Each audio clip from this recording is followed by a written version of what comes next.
সবাইকে নমস্কার জানাই। মানবাজার 2 ব্লক জিবার পুরুলিয়ার পক্ষ থেকে আজকে আমরা 15ই আগস্ট এখানে 3টি micro water set, Kumari micro water set, Barijagda micro water set এবং দিঘি মাইক্রো ওয়াটার সেট, অর্থাৎ যে এলাকায় আমরা অনুষ্ঠানটি করছি 3টি মাইক্রো ওয়াটার সেটের আপনারা এখানে উপস্থিত হয়েছেন। তার সঙ্গে আমাদের আজকের প্রোগ্রামের মূল উজ্জ্বল উপস্থিতি আমাদের পূর্ত কর্মাধ্যক্ষ সাহেব, জনস্বাস্থ্য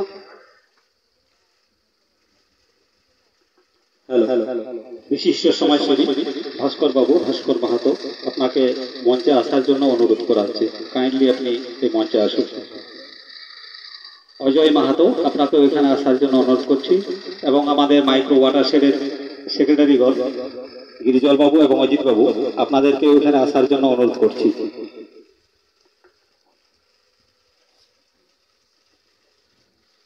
আপনারা যারা আছেন বিশিষ্ট সমাজসেবী এবং আমাদের মধ্যে উপস্থিত যারা জনপ্রতিনিধি আছেন ওনাদেরকে আমরা অনুরোধ করব আপনারা একটু মঞ্চে আসবেন। আপনারা ওয়াটার শেডের কাজ সম্বন্ধে জেনেছেন। এই ওয়াটার শেডের আপনারা একটা জিনিস খুব ভালো হবে এবং স্পষ্ট বুঝতে পেরেছেন যে যদি আমরা ছোট্ট ছোট্ট কাজের মাধ্যমে, অর্থাৎ বনসৃজন প্রকল্প বা আমরা আপনাদের জল ধরে রাখার জন্য ছোট হাপা বা ডোবা যেটা আপনারা বলি, ছোট চেক ড্যাম, ছোট নালা, এইসবের মাধ্যমে বৃহৎ আকারে করলে এগুলোকে আপনারা বড় করে করতে পারেন। এর মাধ্যমে কিন্তু আমরা এলাকায় জলটা, অর্থাৎ আমাদের এই এলাকায় যে জলটা প্রাকৃতিকভাবে আমরা লব্ধ করছি বা পাচ্ছি সেটাকে আমরা সংরক্ষণ করতে পারবো। যদি জলটা সংরক্ষণ করতে পারি তাহলে কিন্তু এলাকাটায় সবুজায়ন হবে। জলই জীবন, আপনারা জানেন। প্রবল বর্ষণে যখন জল এবং মাটি ধুয়ে যায় সেটা আমাদের খুব বিপুল পরিমাণে ক্ষতির সম্মুখীন হতে হয়। আপনারা জানেন, আমি এর আগেও আপনাদের সাথে আলোচনায় বলেছি যে 1 চামচ মাটি তৈরি হতে আনুমানিক 700 থেকে আপনার 2000 বছর সময় লাগে। একটা চামচ পরিমাণ মাটি তৈরি হতে প্রকৃতির এইটা সময় লাগে। কিন্তু একটা বর্ষায় যখন প্রবল বৃষ্টিপাত হয়, গোটা ভারতবর্ষে অ্যাভারেজ 11.6 বা 12 মেট্রিক টনের কাছাকাছি আমরা মাটি কিন্তু প্রত্যেক বছর ধুয়ে চলে যায়। ভাবেন, আমি আরেকবার বলছি, 1 চামচ মাটি তৈরি হতে আনুমানিক বলা হয়, খুব ভালো অনুকূল পরিবেশ হলে 700-800, না হলে 2000 বছর পর্যন্ত সময় লাগতে পারে। তার কারণ পুরুলিয়া আজকে যে জায়গায় দাঁড়িয়ে আছে, আপনি ইতিহাস ঘাটলে দেখতে পাবেন সেখানেও কিন্তু এই পাথর নদী জলধারা এই এলাকাভাবেই চিহ্নিত। পুরুলিয়া কথার তাৎপর্য সম্ভবত এরকমই শোনা যায় যে ওই জলধারার মধ্যবর্তী পাথুরে এলাকা। তাহলে এই পাথর কিন্তু মাটিতে পরিণত এখনো হয়নি। যদি আমরা মাটি সংরক্ষণ না করতে পারি, আমরা যদি জল সংরক্ষণ না করতে পারি, তাহলে যতটুকু মাটিতে খাদ্য রয়েছে, খাদ্য গুণাবলী রয়েছে, সেটি কিন্তু ধুয়ে চলে যাবে। তাতে আমাদের এখানকার জনগণ, এলাকাবাসী, তাদের কিন্তু বিপুল পরিমাণে ক্ষতির সম্মুখীন হতে হবে। রসায়ন সার প্রয়োগ মাটিতে আপনারা দীর্ঘদিন ধরে করে আসছেন। রসায়ন সার প্রয়োগ করলে আপনাদেরকে বলে রাখি, 100 টাকার যদি আপনি রসায়ন সার প্রয়োগ করেন, ইউরিয়া বা তৎগোত্রীয় কোনো ম্যাটেরিয়াল যদি দেন, 70 টাকার পর্যন্ত আনুমানিক ইউরিয়া নষ্ট হতে পারে সূর্যের তাপে উড়ে গিয়ে এবং জলে ধুয়ে চলে গিয়ে। 100 টাকার আপনি সার আপনি মাটিতে প্রয়োগ করলেন, আপনার 70 টাকা চোখের সামনে উড়ে গেল, দেখতে পেলেন না, ভাবলেন আমার গাছপালাগুলো বড় হবে, মাটি থাকবে। এই বছর আপনি যত পরিমাণ ইউরিয়া দিলেন, আগামী 5 বছরে তার চেয়ে বেশি পরিমাণে ইউরিয়া দিতে লাগবে। এই বছর 5 কেজি দিলে আগামী 7 বছর পর বা 10 বছর পর ওরা 5-এর জায়গায় 7 বা 10 হবে, 15 কেজি লাগবে, কিন্তু কমবে না। কিন্তু আপনি যদি সংরক্ষণ পদ্ধতি গ্রহণ করেন, এখানেই যা সম্পদ আছে, ভারত সরকার এখন আপনাদের কি বলছেন, আমাদের রাজ্য সরকারের যৌথ উদ্যোগে, যে প্রাকৃতিক কৃষি, অর্থাৎ প্রাকৃতিকভাবে যে সম্পদ বা ন্যাচারাল রিসোর্স ম্যানেজমেন্ট বা এনআরএম যেটা আমরা ওয়াটার সেটে বলছি, প্রাকৃতিক যেটা সম্পদ সেইটাকে আপনি ধরার চেষ্টা করুন। প্রাকৃতিক সম্পদটা যদি আপনি ধরে রাখতে না পারেন, তাহলে বিপুল পরিমাণে রসায়ন প্রয়োগ করে কাজের কাজ কিন্তু হবে না, দীর্ঘস্থায়ী হবে না। আপনারা পাঞ্জাব এগ্রিকালচারের নাম শুনেছেন। 1960 সালে যখন সবুজ বিপ্লব শুরু হয়, তখন দেশের মধ্যে পাঞ্জাব এগ্রিকালচারে 1 নম্বর।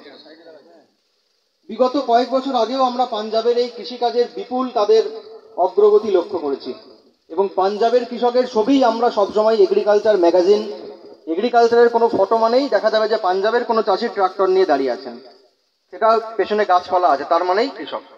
এই চিত্র আমরা দীর্ঘদিন দেখে এসেছি। বর্তমানে আমরা পাঞ্জাবের চাষিদের সেই রকম সামনে দেখতে পাই না। তার কারণ আপনাদেরকে জানতে হবে। তার কারণ বিপুল পরিমাণে রসায়ন সার প্রয়োগ, নাইট্রেট, যেটা আপনি ইউরিয়া প্রয়োগ করছেন, অ্যামোনিয়া এবং নাইট্রেট তৈরি হয়।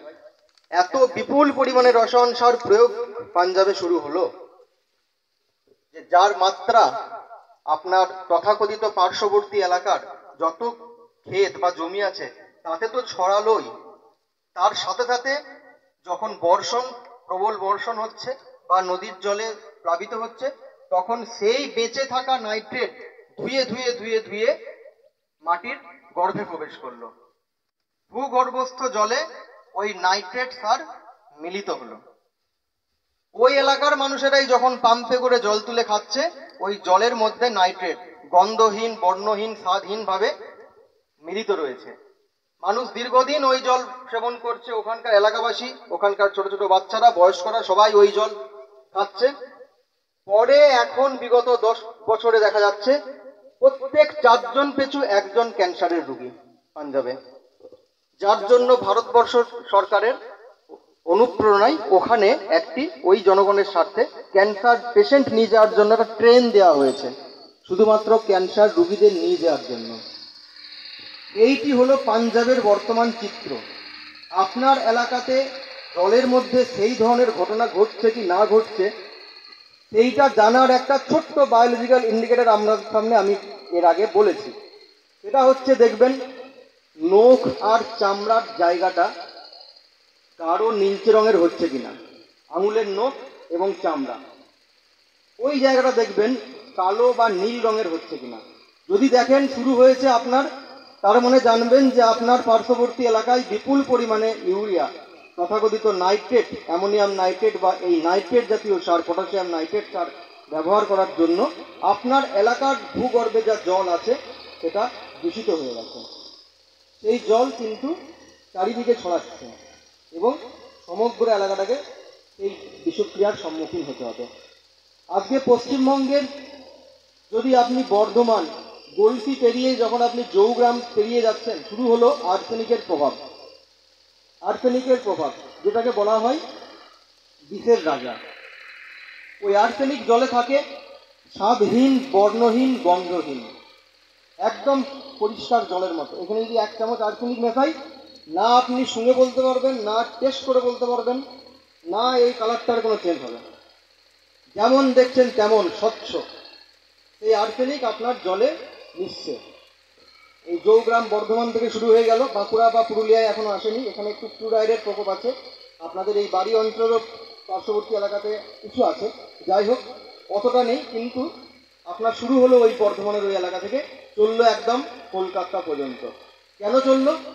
তার কারণ ওখানকার মানুষের বিপুল পরিমাণে ভূগর্ভের জল যখন বার করে করে পাম্পের মাধ্যমে, সেচের মাধ্যমে জল আমরা বাহিয়ে দিচ্ছি, ক্ষেতের পর ক্ষেত, জমির পর জমি আমরা জলমগ্ন রাখছি, তখন আপনার মাটির মধ্যে থাকা যে আর্সেনিক বিষ আকারে রয়েছে সেটা কিন্তু উঠে আসছে। তাহলে আপনাদের কাছে একটা চিত্র পরিষ্কার হচ্ছে যে প্রকৃতির জলের যে পরিমাণ, সেই পরিমাণ প্রাকৃতিক বৃষ্টিতে যেই পরিমাণ হচ্ছে, সেই পরিমাণ বৃষ্টিকে যদি আমরা যথাযথভাবে ধরে রাখতে পারি ও প্রয়োগ করতে পারি, তাহলেই কিন্তু আমাদের চাষাবাদটা হবে। আমরা একটা আপনাদেরকে কথা বলি যে আপনারা মাঠে জল দেন, কিন্তু আমরা এখন আপনাদেরকে কি বলি যে না, এরপর থেকে আমরা গাছে জল দেবো। গোটা মাঠ আমরা ভিজিয়ে রেখে আমাদের সেই পরিমাণ উৎপাদন কিন্তু আমরা অ্যাচিভ করতে পারছি না। তাতে ক্ষতি কি হচ্ছে? আমি উপরে চলে আসি। যখন আপনার মাঠের কোনো একটা জায়গায়, কোনো একটা গাছে যদি ব্যাকটেরিয়া জাতীয় রোগ লেগে থাকে, আর আপনি যদি বিপুল পরিমাণে জলে গোটা মাঠটা ভিজিয়ে দেন, ওই একটা গাছের রোগ 3 দিনের মধ্যে আপনার গোটা মাঠটাই ছড়াবে। শুধুমাত্র জলের মধ্য দিয়ে ওই রোগটা প্রবাহিত হয়। আপনারা অনেক, আমাদেরও রোগ আছে যেগুলো শুধুমাত্র জল খাওয়ার বা জলের মাধ্যমে বাহিত হয়, জলবাহিত রোগ, সেটা আপনারা জানেন, স্বাস্থ্যকেন্দ্রে খবরাখবর পেয়ে থাকেন। কৃষি কাজের ক্ষেত্রেও গাছের এমন অনেক রোগ আছে শুধুমাত্র জলের মাধ্যমে ছড়ায়। যদি আপনারা গোটা ক্ষেত যখন জলে মগ্ন করছেন, জলে প্লাবিত করছেন, তখন আপনার ওই রোগ কিন্তু চারদিকে ছড়াচ্ছে। এরপরে আর একটা আপনাদের ঘটনা বলি, তাহলে এর উপায় কি? তার সাথে কি হচ্ছে, গোটা মাঠে যখন জল পাচ্ছে, গোটা মাঠে কিন্তু আপনার আগাছার পরিমাণও বাড়ছে। যদি আপনারা আমাদের এই ওয়াটার সেট প্রকল্পের অন্তর্গত, যেটা PMKSY, তার তথাকথিত আমাদের পশ্চিমবঙ্গের ক্ষেত্রে বাংলা কৃষি সিঁচাই যোজনা, এই প্রকল্পের অন্তর্গত আপনারা যদি ডেলিভারি পাইপ এবং স্প্রিংকলার ড্রিপের মাধ্যমে প্রয়োগ করেন জলটা, আপনার 90%, 70 থেকে 90% জলের খরচা বাঁচে। যেই মাঠে আপনার জলমগ্ন করতে আপনার হয়তো দেখা গেল 100 লিটার জল লাগছে, সেই কাজটাই কিন্তু আপনার 30 থেকে 10 লিটার জলে হবে। আর কি খরচা বাঁচছে? যখন আপনি জলের মাধ্যমে সেটা নিয়ে যাচ্ছেন, সার এবং ওষুধ গুলে পাইপে করে আপনি গাছে নিয়ে যাচ্ছেন, তখন যেই পরিমাণ সার আপনি গোটা মাঠে দেন, আমরা যখন মাঠে সার দিই গোটা মাঠেই সারটা ছড়াই, এটা আমাদের এখানে প্র্যাকটিস, অন্যান্য জায়গাতেও আমি দেখেছি এটাই সাধারণত করা হয়ে থাকে। যদি আপনি ওই পদ্ধতিতে আমাদের এই ওয়াটার সেট এর অন্তর্গত স্কিমে যদি আপনি ওই পদ্ধতিতে গ্রহণ করেন, তাহলে আপনার 25%, অর্থাৎ 10 কেজি সারের জায়গায় আপনার লাগছে কত, খুব বেশি হলে 2.5 কেজি। 2.5 কেজি সারে আপনার 10 কেজির কাজটা করছে। কি কেন কাজটা করছে? তার কারণ একটা পাইপের মাধ্যমে সেটা গুলে আপনার গাছের গোড়ায় গোড়ায় নিয়ে যাচ্ছে। গত বছর আমাদের এলাকায় খরা হয়েছে, মানবাজার 2 ব্লকে, গোটা ব্লকে আমাদের খরা হয়েছিল, এবং তার আপনার যারা বাংলা শস্য বীমা আবেদন করেছিলেন তারা কিছু সেখানে কম্পেনসেশন পেয়েছেন। গত বছর শুধুমাত্র আমাদের পুরুলিয়া বা পশ্চিমবঙ্গের এই অঞ্চলটি নয়, পার্শ্ববর্তী রাজ্যেও কিন্তু, আমাদের ঝাড়খণ্ডেও কিন্তু একই ঘটনা ঘটেছিল, ওখানেও কিন্তু খরাই ছিল। দুর্ভাগ্যের বিষয়, আমরা পুরুলিয়ায় থেকে আমরা গত বছর ধান করতে পারলাম না, কিন্তু ঝাড়খণ্ডের লোকবাসী ওই খরা সিচুয়েশনে ওনারা কিন্তু ধান চাষ করে দেখালেন। কি করে ধান চাষ করে দেখালেন? এটা এখনো পর্যন্ত একটা, এই ইরিগেশন পদ্ধতিটার রেকর্ড অ্যাচিভমেন্ট। কি করে দেখালেন? ওরা কিন্তু ড্রিপ ইরিগেশন সিস্টেম, আপনার ওই পাইপের মাধ্যমে বিন্দু বিন্দু আকারে জলটা গাছের গোড়ায় গোড়ায় দিয়ে একটা গুছি গুছি তৈরি করে, যেমন এই জলের বোতল রাখা আছে, যদি আলাদা আলাদা করেন একটা ডিস্টেন্সে, এরকমভাবে গুছি গুছি করে ধানটা লাগিয়েছে। একটা জায়গায় টপ টপ করে যতটুকু প্রয়োজন শুধুমাত্র এই জায়গাটা ভিজে থাকছে। এখন যে ঠান্ডা জলের বোতল দেখতে পাচ্ছেন, ঠান্ডা থাকার জন্য ওই এলাকাটা ভিজছে। শুধুমাত্র সেই পদ্ধতিটা গ্রহণ করে ড্রিপ ইরিগেশন পদ্ধতিতে ওনারা ধান চাষটা করে দেখালেন।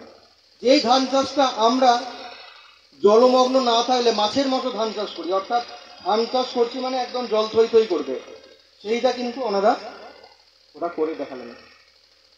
তো এই পদ্ধতিগুলি আমরা আমাদের এই ওয়াটার সেট কুমারী ও চাকা মানবাজার 2 ব্লক এই প্রজেক্টের অন্তর্গত এই স্কিমগুলি রয়েছে, এইগুলি আমরা জীবনে আমরা গ্রহণ করতে পারি। আজকে আমাদের যেই কর্মসূচি, আমি আমার বক্তব্য দীর্ঘায়িত করব না, আজকে আমাদের যে কর্মসূচি তা হলো বিভিন্ন ধরনের ফলের চারা, আম গাছ আছে, মল্লিকা আছে, তার সাথে আপনার ভিয়েনার পেয়ারা আছে, কোস্টাল টলের আপনার ভ্যারাইটির আপনার কোকোনাট বা নারকেল গাছ আছে, তার সাথে আপনার কিছু লেমন গাছ আছে, এবং ল্যাংড়া এই ভ্যারাইটির আমের চারাও আছে। এই চারা আপনাদেরকে দেওয়া হবে। আর এখানে যারা উদ্যোগী মহিলা জনগোষ্ঠী আছেন বা SHG দল, পুরুষ গোষ্ঠীও হতে পারে, তাদেরকে আমরা কিছু লোন দেবো। সেই লোন নিয়ে আপনারা কি করবেন? সেই লোন নিয়ে আপনারা কৃষিকাজে নিত্য নৈমিত্তিকভাবে কী করে কৃষিকাজটা আমরা আরও ভালো করে করতে পারি, আরও উন্নতি প্রযুক্তি কীভাবে গ্রহণ করতে পারি, সেই পদ্ধতিতে আমরা এটি গ্রহণ করব। আমাদের এই ওয়াটার সেটের অন্তর্গত এবং যৌথ একটি স্কিম আছে। আমি স্কিমের নামটা আমি পরে বলছি, আগে একটা প্রশ্ন করছি আপনাদেরকে, আপনারা খালি উত্তর দেবেন। আচ্ছা, আমি যদি বলি আপনাদের সবারকার নামে একটা করে জল পাম্প আমাদের অফিসে রাখা আছে, আপনারা কি আজকে নিতে যাবেন? আপনাদের নামে একটা জল পাম্প অফিসে রাখা আছে। আচ্ছা, কারা কারা আজকে নিতে যাবেন? হাত, আপনি যাবেন, আমি দিয়ে দেবো। আপনার আধার কার্ড নম্বর দিয়ে দেবো আপনাকে। আমি আপনার কাছে পয়সাও চাইবো না, কিছুই চাইবো না। কারা কারা নিতে যাবেন হাত তুলুন তো। কার কার্ড নিতে যাওয়ার ইচ্ছা আছে? যারা যারা নিতে যাবেন হাত, আমি দেখছি কারা কারা নিতে যেতে চাইছেন। ঠিক তো? ঠিক আছে, এরপর হাত নামান। এরপরে যেই কথাটা বলছি মন দিয়ে শুনুন। একটা জল পাম্পের দাম বাজারে কত টাকা বলুন, আপনারা বলুন। 3 হর্স পাওয়ারের দাম বলুন। 20,000, তাই তো? 25 ধরলাম, 25,000 টাকা। একটা জল পাম্প মেশিনের দাম 25,000 টাকা, একজন ভদ্রলোক ওখানে বললেন। একটা জল পাম্প মেশিনে সরকার ছাড় দেয় 9,500 টাকা। আমাদের এখানে আমাদের ওই দপ্তর এবং ওই স্টাফ আছেন, মৃত্যুঞ্জয় বাবু বসেই আছেন, আপনাদের সাথেই বসে আছেন। একটা মেশিনের দাম 9,500 টাকা, ওখানে ছাড় আছে। চলুন আমি 10,000 টাকা ধরলাম গড়, তাহলে দাম কত হলো? 15,000 টাকা। ঠিক? 15,000 টাকা যদি আপনি কেসিসি লোন নেন, কিষাণ ক্রেডিট কার্ড, 1 বছরের মধ্যে যদি শোধ করেন, তাহলে আপনার কত লাগবে? সুদে মূল্যে আপনার হয়তো 16,000, খুব বেশি হলে, যাই হোক আমি ওটাকে 12,000 অর্থাৎ 1,000, আমি 1,500 টাকা করে, 18,000 ধরে চললাম, 1,500 টাকা করে প্রত্যেক মাসে আপনাকে ব্যাংকে দিতে হবে। তাহলে 1 বছর পর বা 1.5 বছরের মধ্যে যদি আপনি করেন, তা 1.5 বছরের মধ্যে আপনার শোধ হবে। যদি আপনি 1 বছরের মধ্যে শোধ করেন, তাহলে আপনি কত টাকা ছাড় পাবেন ব্যাংক থেকে? 3% সুদ ছাড়। 7% লোনটা পাচ্ছেন। যদি 1 বছরের মধ্যে শোধ করেন 3% ছাড়, তাহলে জানালো কত? 4% সুদ। ঠিক? আপনি কৃষক বন্ধু বছরে 5 5 10,000 টাকা পান। সর্বনিম্ন 2 2 4, সর্বোচ্চ 5 5 10। তার সঙ্গে পিএম কিষাণ আছে, তার সঙ্গে খরা বন্যায় কিছু আছে, বাংলা শস্য বীমা। আমি গড়ে 10,000ই ধরলাম। তাহলে 1 বছরে আপনি সরকারের কাছ থেকে বিভিন্ন অ্যাঙ্গেল থেকে 10,000 টাকা আপনার পরিবার ন্যূনতম পাচ্ছে। ঠিক? আপনি যেই অ্যাকাউন্টে কৃষক বন্ধুর টাকা পান, সেই ব্যাংকের ম্যানেজারের কাছে যাবেন এবং আমাদের কাছে একটা কাগজ নেবেন। কি কাগজ? কিষাণ ক্রেডিট কার্ড লোনের অ্যাপ্লাই। ওই কাগজে আমরা সই করব। আপনি ব্যাংকের ম্যানেজারকে জমা দেবেন যে আমি একটা জল পাম্প এই বছর কিনবো, তার ওয়ার্ক অর্ডার আপনার হাতে থাকবে। কৃষি বিভাগের কাছ থেকে পাবেন যে আপনি জল পাম্প মেশিন কিনলে 10,000 টাকার আনুমানিক ছাড় পাবেন। সেই কাগজ দেখাবেন, নিয়ে বলবেন আমাকে 25,000 টাকা লোন দিন। সেই ব্যাংক ম্যানেজার আপনাকে হেসে হেসে লোন দেবে। কেন লোন দেবে? 15 দিনের মধ্যে ওই অ্যাকাউন্টেই 10,000 টাকার তার ভরপাই হলো। তাকে মোটরসাইকেল নিয়ে আপনার বাড়িতে দৌড়তে হলো না, আপনার ঘর থেকে ছাগল হাঁস ধরে আনতে হলো না তাকে, লোন শোধ করছেন না বলে। অটোমেটিক 15 দিনের মধ্যে 10,000 টাকার আপনার সরকারি সাবসিডি অ্যাকাউন্টে ঢুকলো, 10,000 লোন শোধ হয়ে গেল। যেই 15,000 পড়ে রইল, সেই 15,000 আপনি ভুলে যান। কৃষক বন্ধুর টাকা ঢুকে ঢুকে অটোমেটিক শোধ হবে। আপনি পাম্প সেট নিয়ে 2 বছর অনায়াসে চাষ করুন, 2 বছর ওখানে টাকা শোধ হয়ে বসে আছে। তাহলে আপনার নামে ফ্রিতে একটা মেশিন আমার অফিসে পড়ে আছে, মিলল কি মিলল না? হ্যাঁ কি না বলুন, মিলল কি মিলল না? জোর করে বলুন, মিলল তো? বুঝলেন তো? তাহলে এই বুদ্ধি কি লাগাবেন? এই বুদ্ধি লাগিয়ে কাজ করবেন কি করবেন না? ঠিক? যাক, আপনাদের মধ্যেই উনি বললেন, ওনারাও বললেন, এই রকম ভাবে আপনারা ভাবুন কিভাবে আমরা এই অগ্রগতি, কিভাবে কৃষিকাজের অগ্রগতিটা নিয়ে যেতে পারি। যদি আপনার পাম্প সেট থাকে, যদি আপনার ডেলিভারি পাইপ থাকে, আপনার এলাকায় বৃষ্টি কম হয়েছে আমি মানছি, কিন্তু যতটুকু জল আছে ততটুকু তো ভালো করে ব্যবহার করতে পারি, যতটুকু আছে ততটুকু ব্যবহার করতে পারি। এইভাবে আপনারা এগিয়ে আসেন। আর আমি চাইবো আমাদের সেক্রেটারি মহাশয়রা আছেন, আপনারা ওনাদেরকে প্রপোজাল, ভালো ভালো পুকুরের প্রপোজাল, অমৃত সরোবরের প্রপোজাল, বা একটা কোনো একটা জায়গায় চেক ড্যামের প্রপোজাল, যেমন আপনার এলাকা থেকে, দিঘি এলাকা থেকে আমি একটা চেক ড্যামের প্রপোজাল পেয়েছি। সম্ভবত ওটা আপনার দাসিভিড়ার কাছে, দিদিবন দাসিভিড়ার কাছে। ওই এলাকায় যদি চেক ড্যাম হয়, আপনারা অনেকেই বলেছেন যে এখানকার বিপুল পরিমাণ জনগণ এই চেক ড্যামের থেকে সুবিধা পাবেন। আপনারা সেই ধরনের বড় কিছু কাজের প্রপোজাল যৌথভাবে আমাদের কাছে দেন, যেটা আমরা পরবর্তীকালে আমাদের ব্লক অফিসে মিটিং করব। আমাদের যারা সাথে আছেন এবং আমাদের যারা জনপ্রতিনিধি আছেন, সভাপতি ম্যাডাম আছেন, কর্মাধ্যক্ষ সাহেব আছেন, বিডিও সাহেব আছেন এবং অন্যান্য যারা আছেন, জেলা পরিষদ থেকে যারা আছেন, সবার সাথে বসে আমরা আলোচনা করে সেই প্রপোজাল পাস করিয়ে আনব। সেই প্রপোজাল পাস করিয়ে আনলে আপনার এলাকার জন্য সেই স্পেশাল ধরনের কাজ হবে। না হলে আপনারা যদি সোচ্চার না হন, যদি এগিয়ে না আসেন, তাহলে কিন্তু এককভাবে এই সেক্রেটারি মহাশয় বলুন বা আমাদের দ্বারা সেই অগ্রগতিটা আসবে না। যাই হোক, আমি আর আমার বক্তব্য দীর্ঘায়িত করব না। এখন আমাদের মধ্যে উপস্থিত আছেন আমাদের পূর্ত কর্মাধ্যক্ষ স্যার এবং আমাদের কর্মাধ্যক্ষ ম্যাডাম আছেন, সভাপতি ম্যাডাম আছেন, আমাদের গ্রাম পঞ্চায়েতের ম্যাডামরা আছেন, কর্মাধ্যক্ষ সাহেব আছেন, সেক্রেটারি সাহেবরা আছেন, বিশিষ্ট জনপ্রতিনিধিগণ সবাই আছেন। আমি এখন আমাদের কাছ থেকে এই বিষয়ে কিছু মতামত শুনে নেব।